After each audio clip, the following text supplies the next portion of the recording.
They say medieval medicine was nothing but leeches and guesswork. But the truth is quieter, stranger, almost tender. It wasn't chaos, it was ritual. Every cut, every herb, every whispered prayer came from a world that believed the body was a mirror of the soul. You didn't visit a doctor to get cured. You went to be balanced, to bleed out the bad dreams and breathe in forgiveness. The air smells of crushed sage and damp straw. On the table, pewter bowls dark with use. A man sharpens a small blade beside a candle whose wax drips like honey. In another room, a woman grinds dried flowers into a fine green powder. Outside, bells toll for vespers, and the street echoes with hoofbeats and coughs. Someone murmurs a prayer in Latin. Someone else hums softly as they tie leather straps. Medicine here is touch, faith, and the sound of grinding pestles in the night. Today we scroll and search for symptoms. Back then, you prayed for balance and trusted the smell of herbs more than the promise of science. Before we begin, take a deep breath. You're safe here. This is a quiet journey, not a lesson. If you enjoy traveling through forgotten centuries like this, join our small circle of sleepy wanderers. Leave a candle emoji in the comments so we know you were here tonight. We explore old worlds slowly, gently together. Subscribe and drift with us again. Now, find a comfortable place to rest. Let your body sink into stillness. Dim the lights or close your eyes. You'll hear fire crackling, wood creaking, the soft sound of breath in old stone rooms. Let the past unfold slowly around you.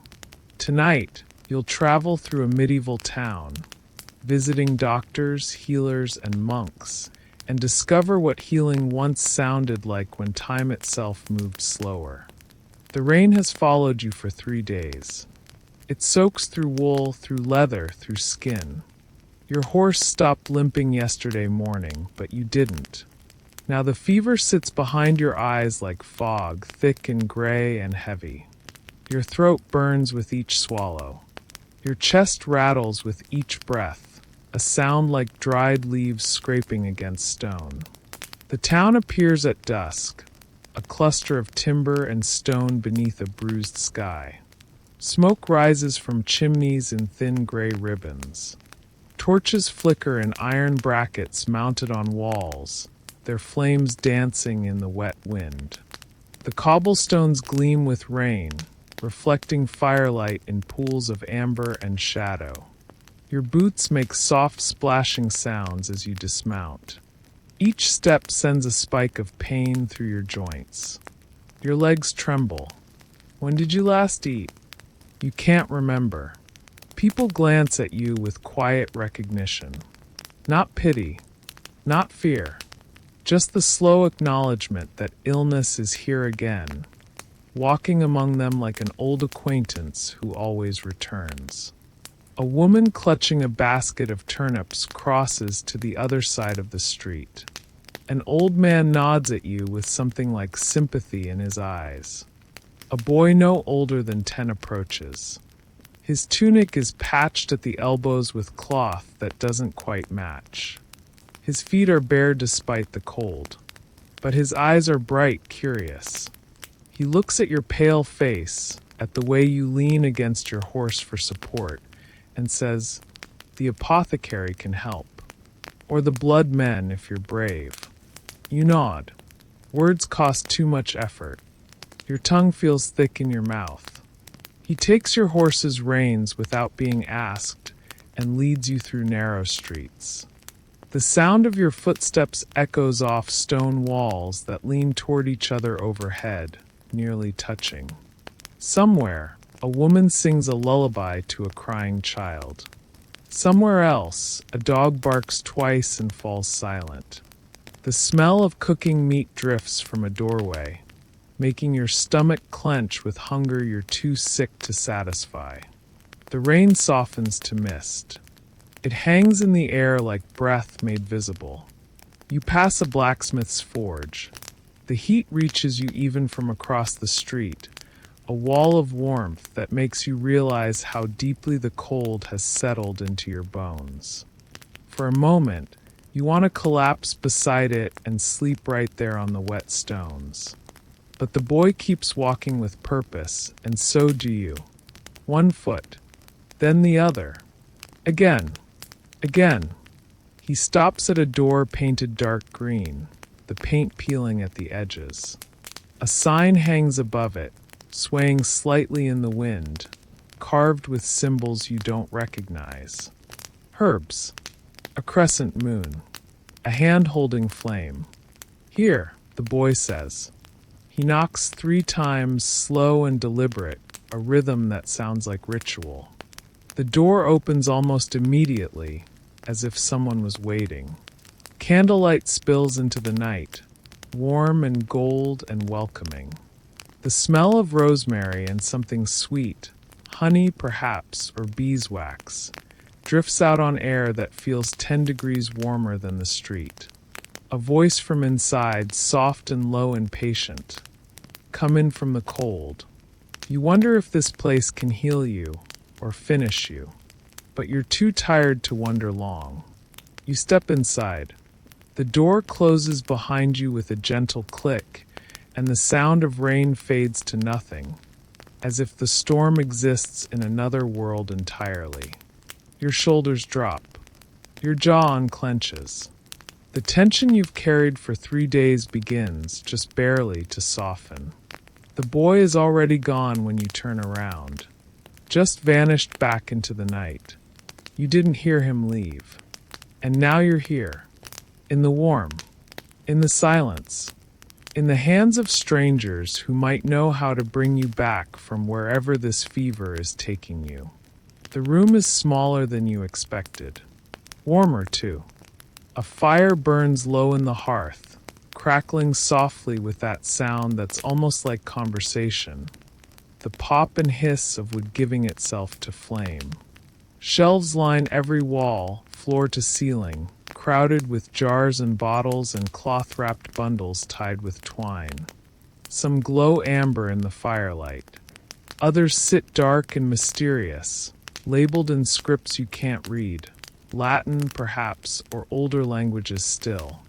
The apothecary himself is a man of perhaps 50, with silver threading through his dark beard. He wears spectacles, rare, precious things. Perched on his nose, the lenses catching the firelight. His hands move with the careful precision of someone who has crushed 1,000 herbs and never wasted a single leaf. His fingernails are clean. His movements are economical. There's no hurry in him. He doesn't ask your name. Instead, he simply gestures to a stool by the fire. Sit. You've traveled far. It's not a question. He can see it in the mud on your boots, the exhaustion in your eyes, the way your hands shake slightly as you lower yourself onto the wooden seat. The warmth seeps into your bones immediately. You didn't realize how cold you were until now, how deeply the chill had settled. Your fingers begin to tingle as feeling returns. The apothecary moves to a workbench cluttered with mortars, pestles, and small copper scales so delicate they could measure a whisper. He selects a stone bowl, worn smooth from decades of use, and begins adding ingredients from various jars. He hums while he works. Not a melody, just a low, rhythmic sound that blends with the fire's crackle. It's soothing, hypnotic. Tell me, he says without looking up, grinding something green and fragrant with steady circular motions. What do you dream of when you sleep? The question surprises you. You expected him to ask about pain, about where it hurts, about symptoms you could list and count. Instead, he wants your dreams. I don't remember, you say. Your voice is rough, scraped raw by coughing. I haven't been sleeping well. He nods as if this tells him everything he needs to know. The body forgets what the soul won't release. Dreams are how we let go. When we stop dreaming, we start carrying everything. He works in silence for a while. The only sounds are the pestle against stone and the fire's gentle conversation with itself. The rhythm is steady, meditative. You find your breathing beginning to match the pace of his grinding. Grind. Breathe in. Grind. Breathe out. Grind. Breathe in. He reaches for a jar of honey, thick and golden, catching the light like captured sunshine. Another jar, this one filled with dark vinegar that smells sharp and clean, almost medicinal. He measures carefully with a small wooden spoon, pouring each into a clay cup glazed in deep blue. Then he adds the powder he's been grinding, sage you think, though you're not certain. The smell is earthy and slightly peppery. He warms the cup over the fire, holding it with a cloth, swirling it gently. Steam rises fragrant and strange. The scent fills the room, vinegar's sharpness softened by honey's sweetness, grounded by sage's earthy depth. Bitterness heals, he says, handing you the cup with both hands, as if it's something precious. But so does sweetness. They need each other. Balance, you see. Everything in medicine is balance. You take it. The cup is warm in your hands, almost hot. You hesitate, looking down at the murky liquid inside. He smiles, the skin crinkling at the corners of his eyes. Small sips. Let it find its way through you. Don't rush. Nothing here is rushed. You bring the cup to your lips and drink. At first, the taste is sharp, vinegar cutting through the fog in your throat like a blade through silk. It makes you cough once, a dry rasp. Then comes honey, coating and soothing, smoothing away the sharpness. And beneath it all, something earthy. Something that tastes like the forest floor after rain, like green growing things and ancient soil. Warmth spreads through your chest. Not the fever's heat, something gentler, more purposeful. Something that softens the edges of your pain without erasing it entirely. Good, he murmurs, watching you with those sharp eyes behind his spectacles. Very good. You can feel it working, yes? The heat moving down. You nod. You can. It's traveling through your body like a slow river, reaching places you didn't know were cold and tight. He moves behind you, and you hear the soft clink of metal against metal. When he returns, he's holding a small charm, a bundle of dried thyme tied with thin iron wire, twisted into a loop. The thyme is still green, despite being dried, as if it refuses to completely surrender its life. Wear this, he says, fastening it around your wrist with gentle fingers. The iron is cool against your skin. Time for courage. Iron for protection. Old magic, you might say. But old magic is just old wisdom, and old wisdom usually works. You look at the charm. It smells faintly sweet, a little spicy. The weight of it is comforting somehow. The apothecary returns to his bench and begins tidying his tools, wiping the pestle clean, returning jars to their proper places. Each movement is careful, deliberate.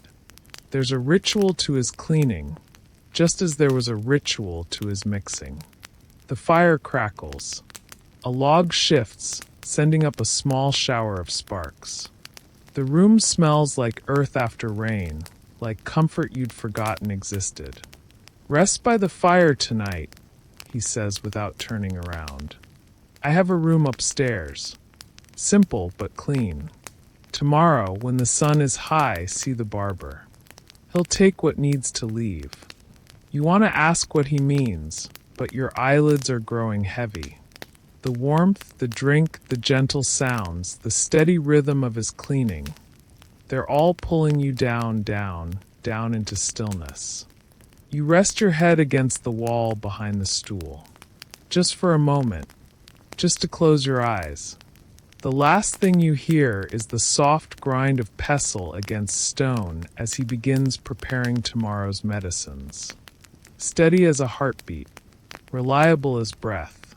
Sleep takes you gently, and for the first time in days, you don't fight it. Morning arrives with the smell of bread baking somewhere distant, yeast and warmth, and the promise of sustenance.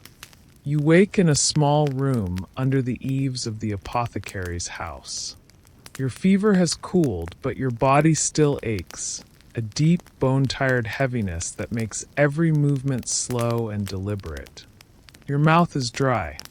Your arm where the charm is tied tingles slightly, as if the herbs are still working through your skin.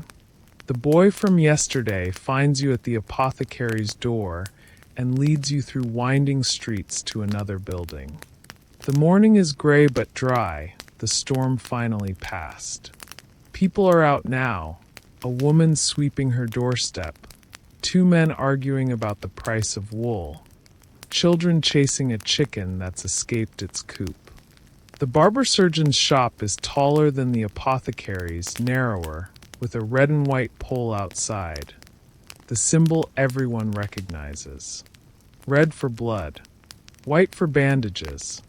The colors spiral around the pole endlessly. Inside, the room is brighter than you expected, with sunlight streaming through small windows set high in the walls. Tools hang on the walls in perfect rows, blades of different sizes and shapes, copper bowls polished to a shine, leather straps, saws with fine teeth, clamps, and needles. Everything is meticulously clean, shining, organized with the precision of someone who understands that chaos in a healing room can mean death. A man stands by the fire, humming an old hymn. He's younger than the apothecary, perhaps 35, broad-shouldered and strong, with an apron stained rust red from old work. But his face is kind. Laugh lines bracket his mouth. His hands are steady and sure, the hands of someone who's held trembling patience and never trembled himself. "Sit," he says, gesturing to a high-backed wooden chair near the center of the room. It's positioned beneath a window where the light is best. Leather straps hang from the armrests, though he makes no move toward them. You sit. The chair is solid, reassuring. The wood is smooth from years of use, worn by countless bodies before yours. He warms a knife in the flames, turning it slowly, methodically, watching the metal as it takes on a faint glow. Then he dips a cloth in a bowl of wine. You can smell it, sharp and clean, and wipes the blade carefully, reverently almost. The motions are ritual, practiced, almost meditative. There's no hurry in him either.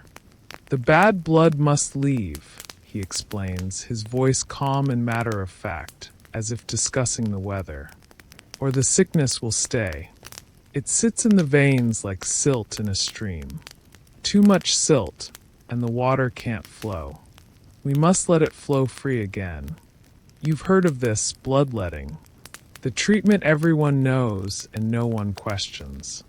In this time, in this place, it simply is.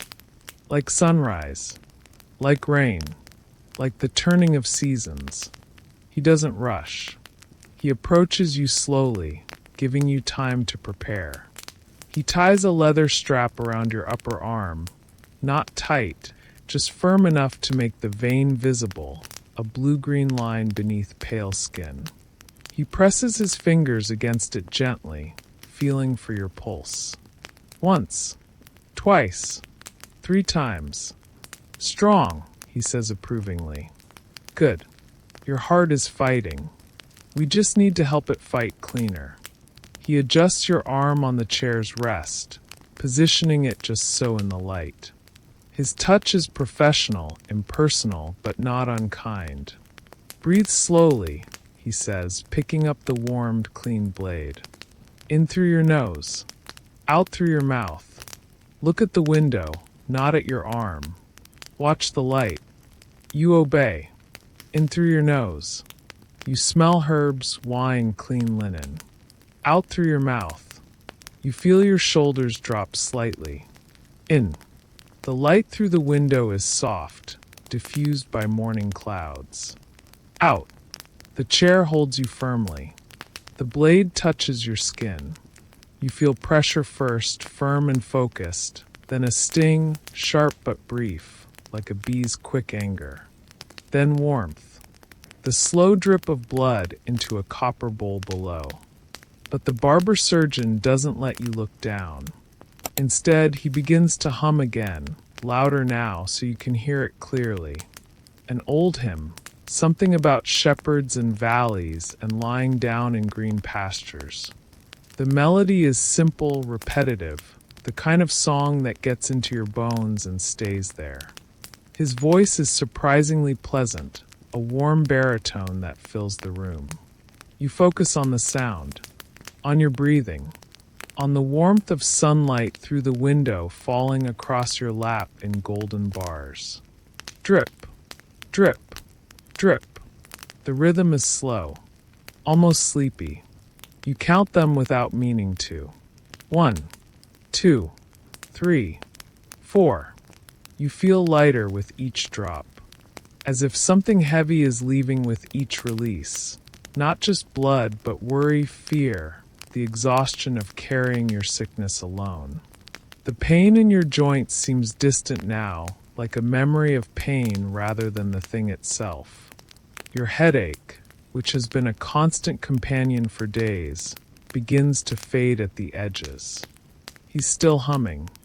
The melody repeats. You find yourself breathing in time with it. After a time, you're not sure how long, maybe minutes, maybe longer, he presses a cloth to your arm. This one smells different. Lavender. Clean and calming and fresh. Enough, he says softly. Enough has left. Now the rest can heal. He holds the cloth there for a long moment, applying gentle pressure, still humming his hymn. Then he removes it carefully and inspects the wound. He nods, satisfied. He bandages you with clean linen, wrapping it around your arm with practiced efficiency. Each loop is perfect, each tuck secure. His touch is gentle, practiced. The kind of touch that has bandaged 1,000 wounds and knows exactly how tight is tight enough without being too tight. Sleep fixes what we can't, he says, helping you to your feet with a hand under your elbow. We can cut and drain and stitch and bind. But sleep is where the real healing happens. Go to the wise woman in the woods. She'll give you dreams worth remembering. You nod, feeling strangely peaceful. Tired, yes. Weak, certainly. But peaceful. Cleaner somehow. Lighter. He walks you to the door, still humming under his breath. Come back in 3 days, he says. I'll check the cut and change the dressing. But you're strong. You'll heal well. As you leave, stepping back out into the gray morning, you hear him humming still.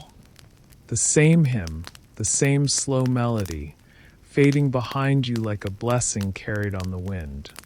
The boy is waiting outside to lead you onward. He doesn't ask how you feel. He just smiles and says, "The woods are this way." And you follow. The forest path is cool and shaded, a tunnel of green light. Birdsong drifts through the canopy, soft trills and distant calls, conversations in languages you don't speak, but somehow understand. Your footsteps are quiet on the moss-covered ground, almost silent. The earth is soft here, giving slightly beneath your boots. The air smells different in the woods. Richer, deeper, like growth and decay happening simultaneously, the endless cycle of death feeding life feeding death. Ferns uncurl beside the path.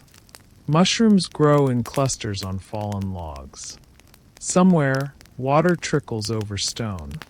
The wise woman's cottage sits in a clearing, small and crooked, as if it grew from the earth rather than being built upon it. The walls are wattle and daub, patched in places.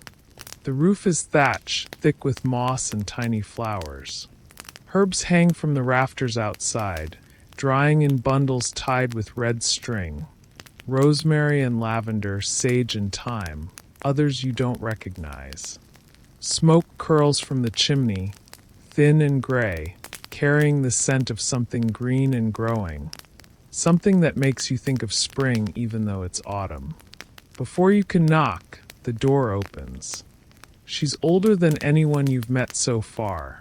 Hair silver white, long and unbound, hanging past her shoulders.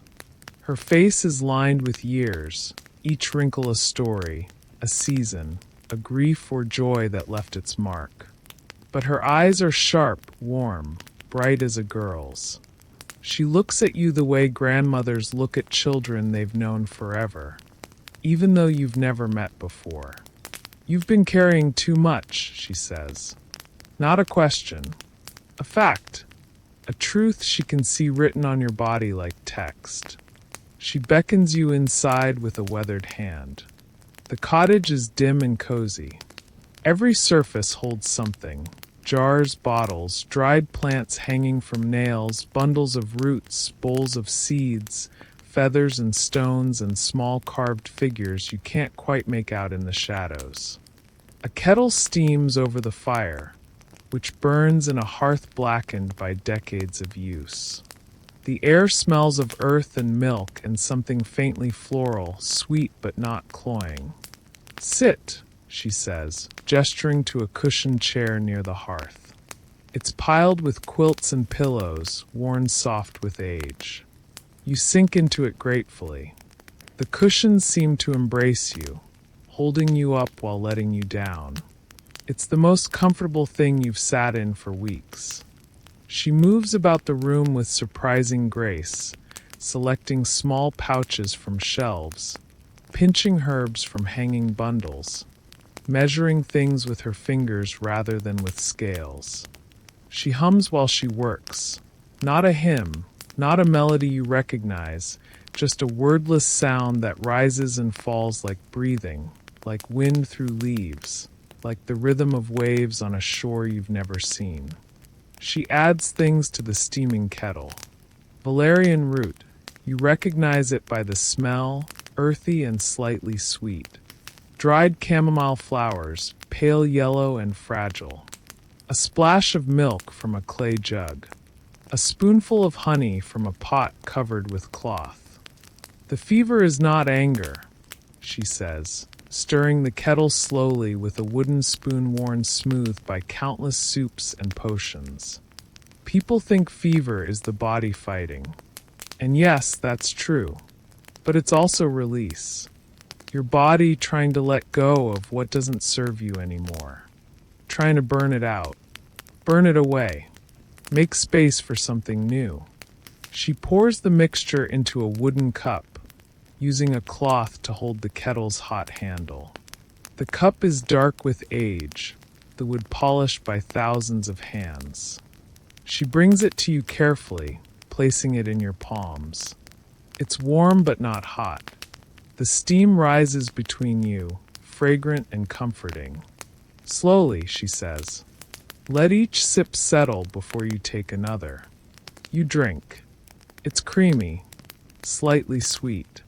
Earthy in a way that feels ancient, like drinking something that has always existed and always will. The valerian is there, making your tongue tingle slightly. The chamomile softens everything, makes it gentle. The milk and honey bind it all together. You feel it working immediately. Not rushing, but spreading.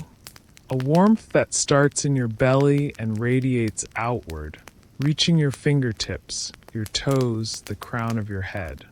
She sits across from you in another chair, identical to yours, watching the fire.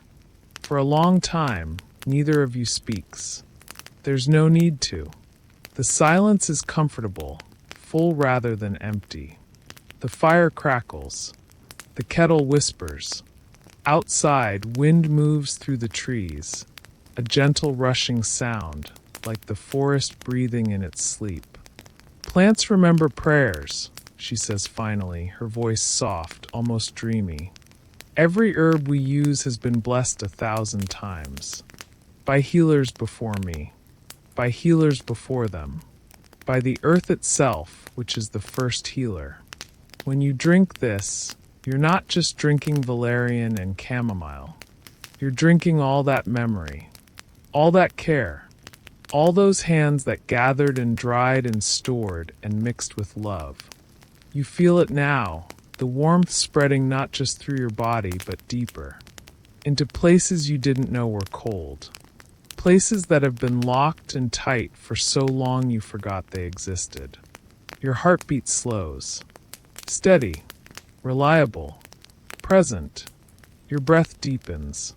In, out, in, out. The ache in your joints doesn't disappear, but it changes, becomes less urgent, less demanding of your attention.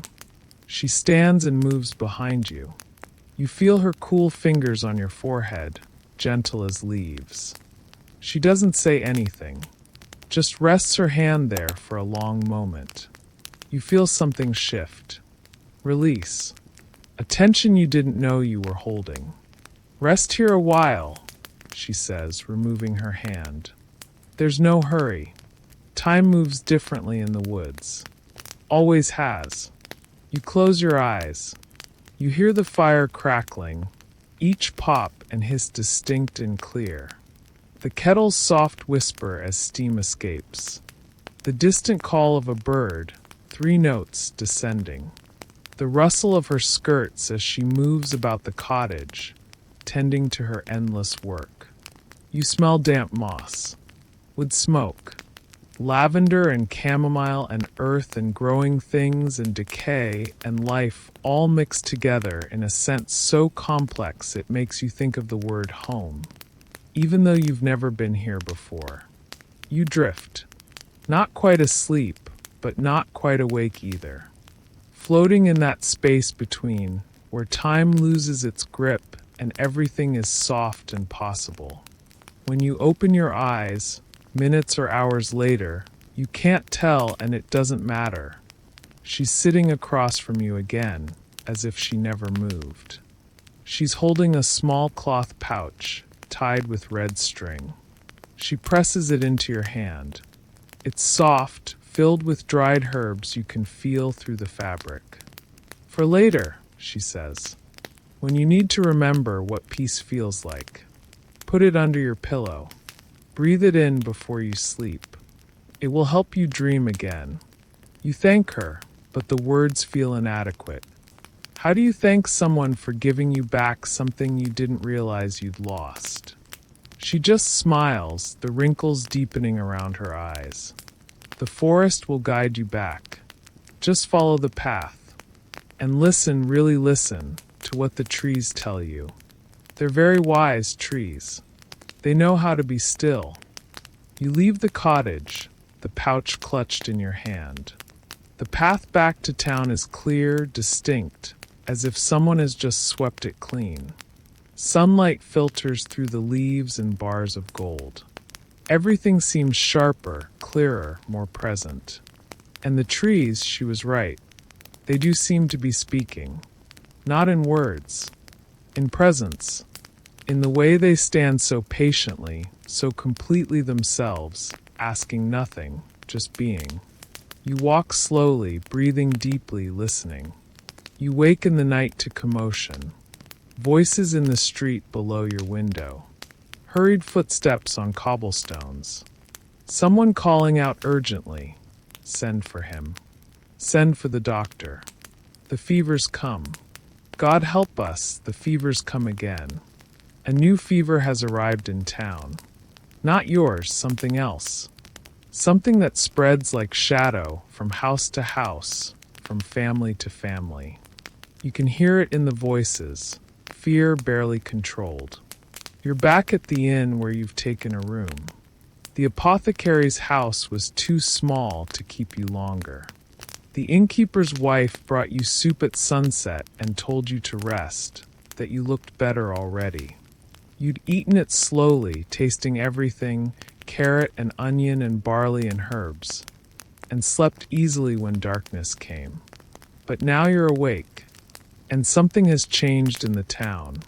You hear the knock on the inn's door downstairs. Hear the innkeeper's worried voice, muffled through floorboards. Then silence, a silence that feels heavy, significant. Then footsteps on the stairs. Slow, deliberate, heavy enough that you can feel them, a vibration through the old wood. Your door opens without a knock. He stands in the doorway like a figure from a dream or a nightmare, depending on your faith.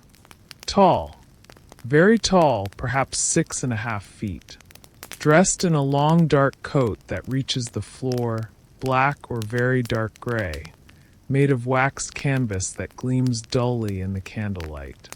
And the mask, the beaked mask of a plague doctor, leather and brass and glass, with round glass eyes that catch the candlelight and reflect it back, making him look like a massive bird of prey. You should be afraid. Everyone fears the plague doctor, because he arrives when death is walking. But you're not afraid. Perhaps it's the herbs from the wise woman, still calming your mind. Perhaps it's exhaustion. Or perhaps it's something else, a sense that this figure, strange as he is, means you no harm. He moves with careful precision, closing the door behind him with a soft click. He doesn't speak. He simply nods once, acknowledging your presence, acknowledging your witness. From a large leather bag he carries, he removes bundles of herbs, fresh and dried mixed together. Rosemary, long sprigs of it, still green. Myrrh, dark and resinous, smelling of faraway places. Wormwood, bitter and protective. He places them in bowls around your room. One on the windowsill, one beside your bed, one by the door, one in each corner. The room begins to fill with scent, strong and protective, building a wall of fragrance between you and whatever sickness prowls the streets below. He approaches your bedside. Through the mask, you hear his breathing, slow, rhythmic, filtered through the herbs stuffed in the beak. The sound is strange but not unpleasant, mechanical and human at once. He takes your wrist in gloved fingers. The gloves are leather, thick and well-made. He checks your pulse. His touch is surprisingly gentle for someone dressed like death's messenger. He counts silently, fingers pressed to your wrist. Then he nods, satisfied. He touches your forehead with the back of his gloved hand, checking for fever. Nods again. He reaches into his coat. It seems to have countless pockets, and produces a small vial. He uncorks it, and the smell is sharp, immediate, almost overwhelming. Camphor and cloves and something else, something medicinal and strong. He dabs a drop on your temples, your wrists, behind your ears. The scent is so powerful it makes your eyes water, but it's not unpleasant. Clarifying, clearing. Sleep, he says. His voice is muffled, distant, as if coming from underwater or from behind thick walls. But it's not harsh, almost gentle. The world heals slowly. We must give it time. He moves to a chair by the window and sits, a dark silhouette against the moonlight that filters through the shutters. He doesn't remove his mask or his coat. He simply sits, watching, waiting, keeping vigil. You realize he's not here to cure you. He's here to stand guard, to keep the sickness at bay with ritual and scent and presence. He's a barrier between you and the fever that's stalking the streets. A sentinel, a guardian dressed as death, so that death will think he's already been here and move on. He begins to hum. a low sound, barely audible at first. It resonates through the mask, hollow and strange and oddly comforting. The sound fills the room, mixing with the scent of herbs. It has no melody, just a single sustained note that rises and falls slightly, like breathing, like the pulse of something ancient and patient. Your eyelids grow heavy. The last thing you see is his silhouette, still and watchful, darker than the darkness around him. The last thing you hear is that low, echoing hum, like a prayer from another world, like the sound of someone who will not leave until dawn comes and the danger passes. You sleep, and he watches. All night he watches. You wake to bells. Deep, resonant bells that seem to come from the earth itself, from the stones of the world, from time itself. Dawn bells, calling the faithful to prayer, calling the sun to rise, calling the night to release its hold. You're not at the inn anymore. You're in a small stone room with a narrow window set high in the wall. Morning light slants across rough-hewn walls, golden and pure. A simple wooden cross hangs above the bed, dark wood worn smooth by decades of hands touching it in prayer or comfort. The sheets smell of lavender and lye, clean, austere, purposeful. A monk enters, young, maybe 25, with the tonsured haircut of his order, the crown of his head shaved smooth. He wears rough brown robes, the fabric thick and practical. He carries a wooden tray with a bowl of steaming broth and a piece of dark bread. "You were brought here in the night," he says softly, setting the tray on a small table beside the bed. "The doctor felt you would rest better in silence, away from the town's worry." He sits on a stool and checks your bandaged arm with gentle hands, unwrapping the linen slowly, carefully. The wound beneath is clean, already beginning to heal. He nods, satisfied, and rewraps it with fresh linen that smells of herbs. "Does it pain you?" he asks, his voice barely above a whisper. You shake your head. "It doesn't. Not anymore. There's an ache, yes, but it's distant. Manageable."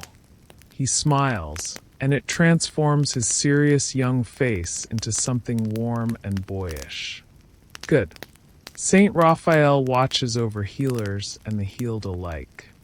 We pray to him each morning. He tells you stories while you eat. Stories of saints who could cure with a touch. Of Saint Agatha, who healed her own wounds through prayer. Of Saint Cosmas and Saint Damian, physician brothers who asked no payment and were martyred for their faith. Of herbs blessed by bishops that stopped plagues in their tracks. Of prayers spoken over wounds that closed like flowers at sunset, petals drawing together in the dark.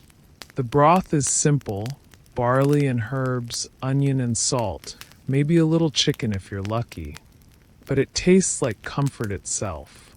Each spoonful warms you from the inside.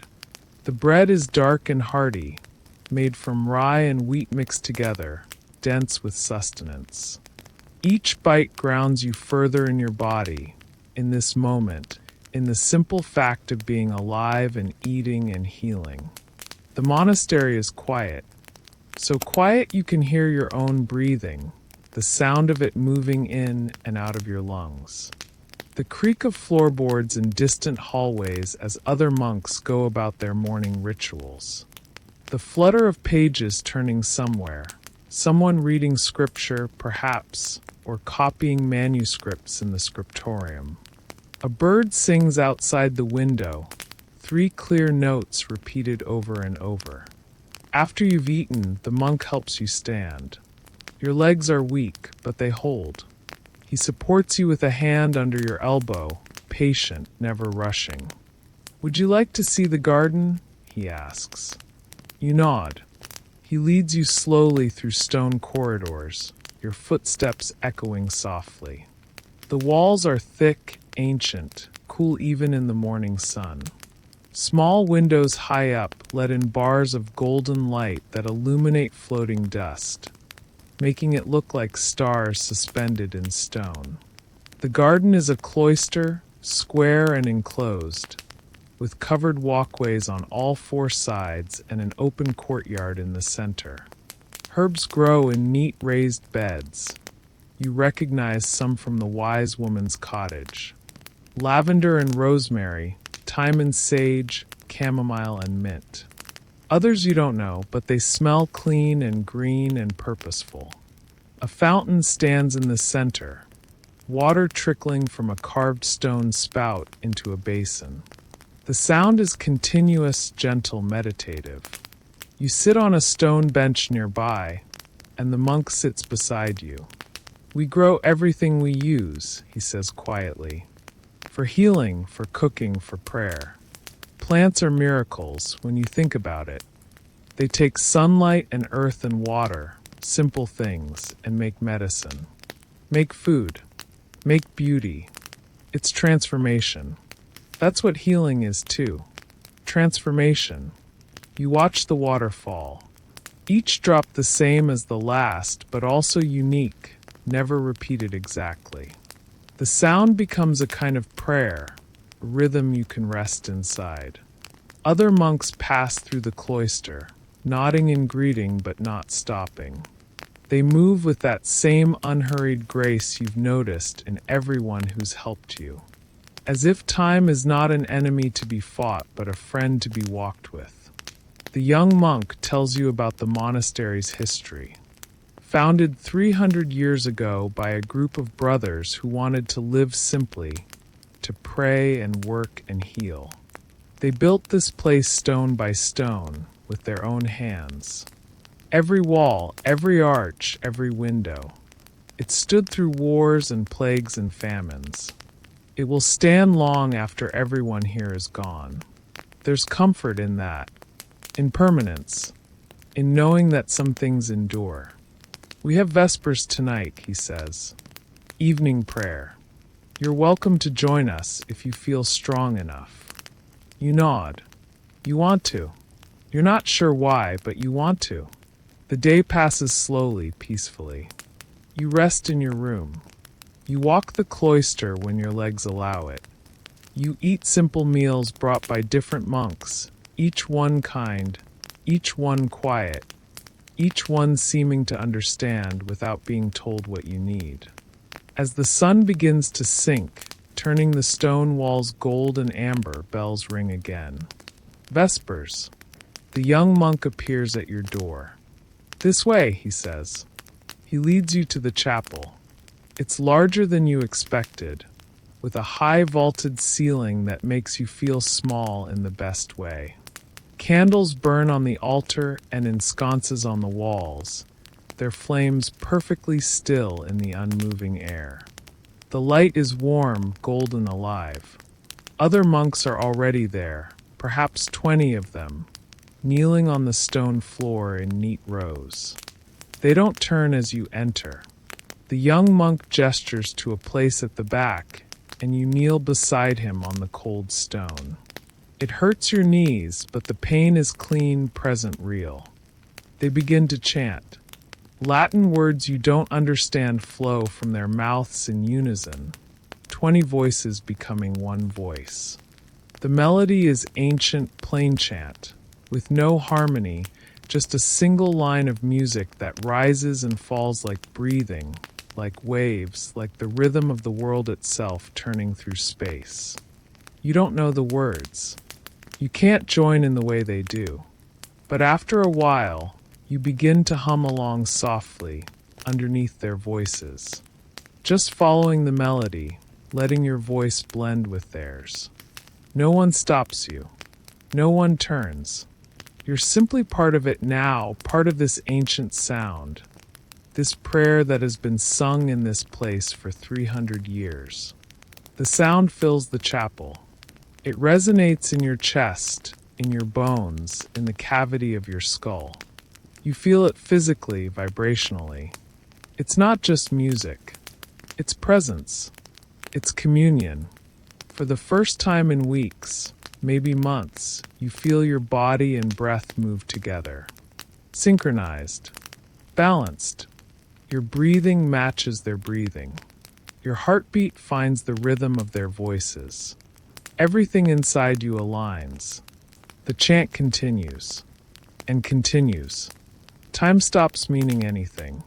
You could be here for 10 minutes or an hour. It doesn't matter. When it finally ends, the silence that follows is profound. Not empty, full, pregnant with everything that's just been said, everything that's been called down into this space. After a long moment, they rise. You rise with them, your knees protesting but your spirit quiet. The young monk walks you back to your room. Outside the window, stars are appearing one by one. Rest is our oldest medicine, he says at the door, his hand on the frame. Older than herbs, older than blood, older than anything we can do with our hands. Rest and trust that your body knows what to do. It's been healing itself since you were born. We just make space for it. Remove obstacles. Give it time and quiet and permission. You lie down. The sheets are cool and clean. Through the window, you can see a slice of sky, deep blue fading to black, stars emerging like a promise. You hear the distant sound of chanting. Compline, the final prayer of the day. The monks' voices drift through the stone corridors, soft and steady. You hear footsteps on stone, someone walking the hallways. The soft whisper of robes. The gentle closing of doors. You close your eyes. You sleep deeply, peacefully, without dreams or fear. Your body does what it knows how to do. It heals. In the space between sleep and waking, you dream. Not the confused, anxious dreams you've had for weeks. Something else. Something clearer. More real than real. You're standing in a room you've never seen before. It's vast and empty, lit by candles that float in midair, suspended by nothing, their flames perfectly still. The walls glow softly, as if made of light itself or of stone so thin that light passes through it. The floor beneath your feet is smooth, cool, solid. But when you look down, you can't quite see what it's made of. It shifts. Water, perhaps. Or glass. Or something that doesn't exist in the waking world. You're not alone. One by one they appear. The apothecary with his spectacles and gentle hands, still holding his mortar and pestle. The barber surgeon with his stained apron, humming his hymn.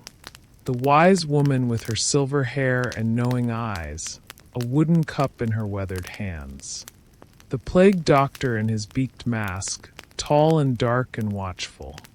The young monk with his kind face and brown robes, a cross hanging from his belt.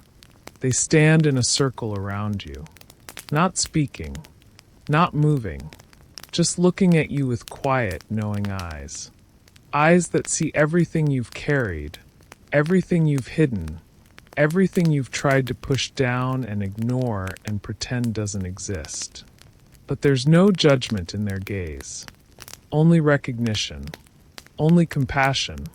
You feel no fear, no urgency, no need to explain or defend or justify. Just presence, just peace. Their voices blend together, not in words, but in a single sound that resonates through your chest, through your bones, through every cell of your body. It's not loud, it's gentle, but it's everywhere all at once. Be still. That's all they say. Be still. The room begins to glow brighter.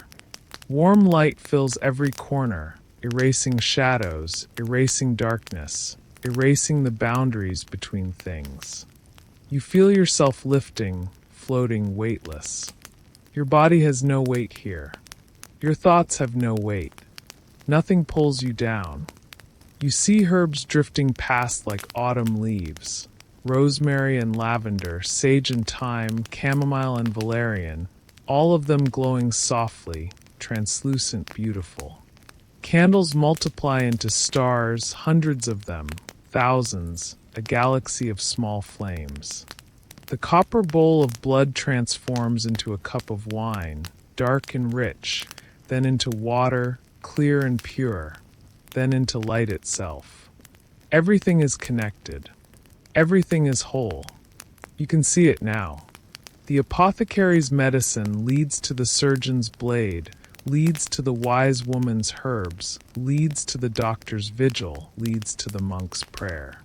It's all one thing, one continuous act of care, passed from hand to hand, from heart to heart. You drift through warm darkness. It feels like floating in water, buoyant, safe, held. Like being in a womb. Like being home in a place you've never been but have always known. Time dissolves. You could be here for seconds or centuries. There's no difference. Past and future collapse into an eternal now. You are everywhere and nowhere. Everything and nothing. A distant bell rings. Once. The sound travels through the darkness like a ripple through water. Twice. The sound spreads, growing, encompassing everything. The sound echoes through the vastness. Through you. Through everything. And you sink deeper, deeper, into a sleep so complete that even dreams can't reach you. A sleep before dreaming. A sleep before thought. A sleep like the sleep of stones, of mountains, of the earth itself turning slowly through space. You are lighter than before, lighter than air, lighter than light. You are held by something vast and patient and infinitely kind. You are safe. You are whole. You are home. The first thing you notice is birdsong, soft and clear just outside the window. A single bird calling to the morning. 3 notes ascending this time. A question asked. An answer given by another bird further away. Then sunlight. Not harsh, but gentle. Golden. Spilling through the shutters and soft bars. Painting stripes across the stone floor. Across the wool blanket covering you. You open your eyes. The room is the same, but you are different. You can feel it immediately. The fog that sat behind your eyes for so long has lifted. The weight that's pressed on your chest for weeks is gone. You take a breath, a deep, full breath that fills your lungs completely. And it doesn't hurt, doesn't catch, doesn't rattle. You sit up slowly, testing your body. Your arm is still bandaged, but it doesn't ache. Your chest is clear. Your throat no longer burns. Your joints move freely, without that grinding pain that's been your constant companion. You're weaker than before. That much is true. Your muscles are smaller, softer. Your body has burned through reserves to fight the fever. But it's a clean weakness. The weakness that comes after a storm has passed. When the world is washed new and everything smells fresh and possible. The monk appears at your door, as if summoned by your waking. He's carrying a basin of water and a cloth. He smiles when he sees you sitting up. You look well, he says, setting the basin on the table. I feel. You search for the word. Lighter. He nods, understanding immediately. You healed yourself by resting. We only kept watch. The body knows what to do when we stop interfering. When we stop pushing and forcing and demanding. It knows. He helps you wash face, hands, neck. The water is cool and clean. It feels like baptism, like being made new. You dress slowly, carefully. Your clothes have been washed and mended while you slept. They smell of soap and sunlight and the herbs from the garden. The shirt's torn sleeve has been stitched with small, careful stitches. Someone took time with this. Someone cared. The monk walks with you through the monastery one last time, through the silent cloister where morning light makes the herbs glow green and silver, past the garden where bees are already working, moving from flower to flower with purpose and grace, past the chapel where morning prayers have just ended, the last notes of chant still hanging in the air like incense. Every step feels softer than the last, as if the world has forgiven you for all your hurrying, all your pushing, all the times you didn't listen to what your body was trying to tell you. At the gate, a heavy wooden door set in thick stone walls, he presses a small wooden cross into your hand. It's smooth, worn, carved from dark wood. It fits perfectly in your palm. For the road ahead, he says. You want to thank him. To thank all of them. The apothecary with his potions, the surgeon with his blade, the wise woman with her herbs, the doctor with his vigil, the monks with their prayers. But gratitude feels too small a word for what you've received. How do you thank people for giving you back your life? Instead, you simply nod. And he understands. Of course he understands. He smiles, that same warm smile that transforms his serious face. Go gently. There's no hurry. There never is. You step through the gate. The town is waking. Smoke rises from chimneys in thin gray ribbons against a pale blue sky. A rooster crows, the sound echoing off stone walls. Somewhere, children laugh. Somewhere else, a woman sings while she works. The smell of baking bread drifts on the morning air. Your breath is steady. In, out, in, out. Simple, reliable, present. Your heart is quiet, not racing, not pounding, just beating steadily, patiently, doing its work without complaint. You walk through the streets, past the barber surgeon's shop where the red and white pole turns slowly in the morning breeze. Past the apothecary's house where smoke curls from the chimney and you can smell herbs being ground. Past the path to the woods where the wise woman lives in her crooked cottage. People nod at you. Some smile. The boy who led you here that first night waves from across the street, then runs off after a friend. You reach the edge of town where your horse is waiting, stabled and fed and rested. The stable master hands you the reins. You look better, he says simply. I am, you say. And it's true. You mount slowly, carefully. Your body is still weak, but it's your body. Present. Alive. Healing. You leave the town at sunrise, your back straight, your breath steady, your heart quiet. You don't look back. You don't need to. The road ahead is long, but you're no longer afraid of it. You'll walk it slowly, gently, listening to what your body tells you. Resting when you need rest. Moving when you need movement. Finding balance, just as they taught you. The charm is still tied around your wrist. Time and iron. The pouch of herbs is tucked in your pocket. The wooden cross is in your hand. You're carrying them with you. All of them. The apothecary's patience. The surgeon's steady hands. The wise woman's knowing. The doctor's vigil. The monk's prayer. They're part of you now. Woven into your healing. Written into your bones. You ride slowly toward the horizon where the sun is rising, golden and new. And you breathe. And you are alive. The fire crackles softly. Low. Steady. Eternal. Outside your window now. Your real window. In your real time. The world continues its rush. Screens glow with blue light. Messages ping and demand attention. Time moves fast and fractured, pulled in 1,000 directions, never settling, never still. But for a moment, you were somewhere else. Somewhere slower. We think of them as primitive. Those medieval healers with their herbs and their prayers and their rituals. We laugh at bloodletting, at charms made of time and iron, at the idea that dreams could diagnose disease. We shake our heads at the plague doctor's mask stuffed with flowers, at the monk's prayer over bandages, at the wise woman's claim that plants remember.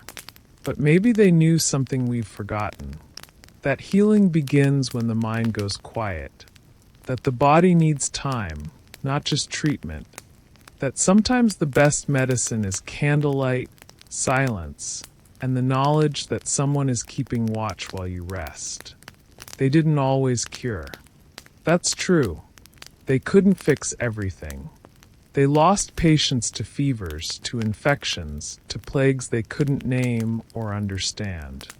They were working in the dark, guessing, hoping, praying. But they made space. That's what they did. They made space for the body to remember what it knew. They made space for stillness. They made space for time itself to do its slow work. And in that space, in that quiet, unhurried space, something shifted. Something softened. Something healed. Not always. Not perfectly. But sometimes. And sometimes is enough. You are safe now. You are home. Your breathing has slowed without you noticing. In. Out. In. Out. Deep and even and calm. Your heartbeat is steady. You can feel it if you pay attention. That reliable rhythm. That ancient pulse. Your body doing what it's always done, what it was made to do. Your body is heavy with peace. Heavy in the best way. Grounded. Present. Here. Let go. Let go of the day behind you with all its demands and noise. Let go of tomorrow with all its uncertainty and worry. Let go of everything but this moment, this breath, this warmth, this gentle darkness that's gathering around you like a blanket, like arms, like safety itself. The fire crackles once more. A log shifts, settling deeper into embers. Low, fading. Outside, somewhere distant, a bell rings. A church bell perhaps, marking the hour. Once, twice, 3 times. The sound echoes, spreads, fades into silence. Deep, complete, restful silence. The kind of silence that holds you. The kind of silence that heals. Sleep now. Sleep deeply. Sleep well. Let the old ways guide you down into rest. Let the apothecary's herbs ease your mind. Let the surgeon's steady hands remind you that pain can leave. Let the wise woman's words surround you. Be still. Let the doctor's vigil keep watch over your dreams. Let the monk's prayer carry you safely through the night. You are held. You are safe. You are healing. The sound of the fire fades to nothing. The world grows soft and far away. The darkness is warm and welcoming and kind. And you drift into sleep, into peace, into dreams worth remembering. Good night.